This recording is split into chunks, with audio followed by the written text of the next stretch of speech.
saya Agustinus. Mari kita kenal Alkitab, karena Alkitab pembimbing hidup. Dalam Alkitab, banyak tokoh yang mempunyai kelebihan dan kekurangannya masing-masing. Karakter-karakter mereka memperkaya Alkitab. Kita bisa belajar banyak dari karakter tokoh-tokoh Alkitab ini. Pada kesempatan kali ini kita belajar dari Nabi Elisa, yang adalah hamba dari Nabi Elia. Alkitab mencatat Elisa menerima urapan 2 kali lebih besar daripada Elia saat Elia terangkat ke surga karena imannya.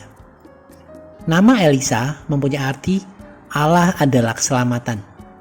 Setelah Elia diangkat ke surga, Elisa memulai pelayanannya secara pribadi sekitar 60 tahun dan mencakup pemerintahan dari Raja Yoram, Raja Yehu, Yoahas, dan Yoas. Kenabian Elisa dikenali oleh banyak mujizat. Beberapa di antaranya adalah memulihkan air di Yeriko dari 2 Raja-Raja bab 2 ayat 19-21. Melipat gandakan minyak seorang janda.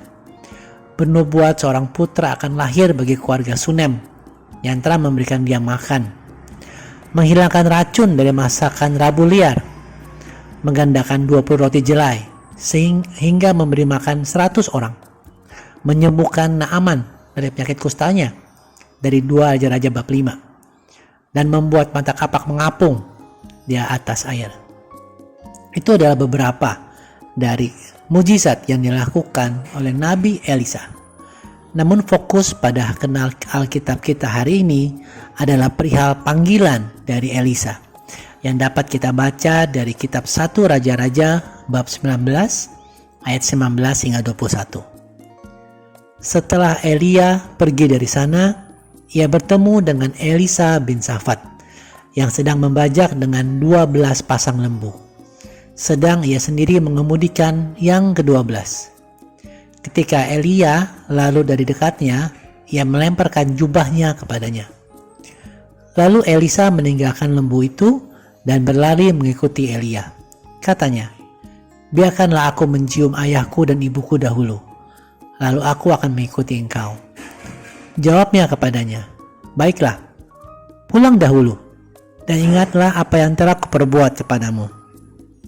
Lalu berbaliklah ia daripada Elia. Ia mengambil pasangan lembu itu, menyembelihnya, dan memasak dagingnya dengan bajak lembu itu sebagai kayu api. Ia memberikan daging itu kepada orang-orangnya, kemudian makanlah mereka. Sesudah itu bersiaplah ia, lalu mengikuti Elia, dan menjadi pelayannya. Saat memanggil Elisa, Nabi Elia tidak berkata apapun, hanya melemparkan jubahnya kepada Elisa. Hal ini dipahami oleh Elisa sebagai sebuah ajakan untuk segera mengikuti Elia. Elisa segera meninggalkan apa yang sedang dikerjakannya saat itu dan segera berlari mengikuti dia.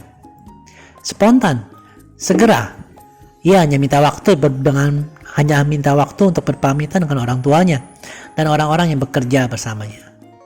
Teman-teman, dari Elisa dapat kita teladani kepekaannya atas panggilan Tuhan. Dengan banyak cara Tuhan memanggil kita, termasuk saat ini, saat Anda mendengarkan video ini. Tuhan punya rencana yang indah bagi Anda, bagi keluarga Anda, dan bagi sesama, dan ingin agar Anda terlibat dalam rencana Tuhan ini. Mari kita renungkan, bagaimana respon kita atas panggilan Tuhan? Apakah respon spontanitas seperti Elisa, tanggap, penuh sukacita, rela berkorban, bahkan penuh syukur? Atau respon kita adalah pura-pura tidak dengar, pura-pura tidak tahu, enggan, menolak, atau menerima dengan bersungut-sungut?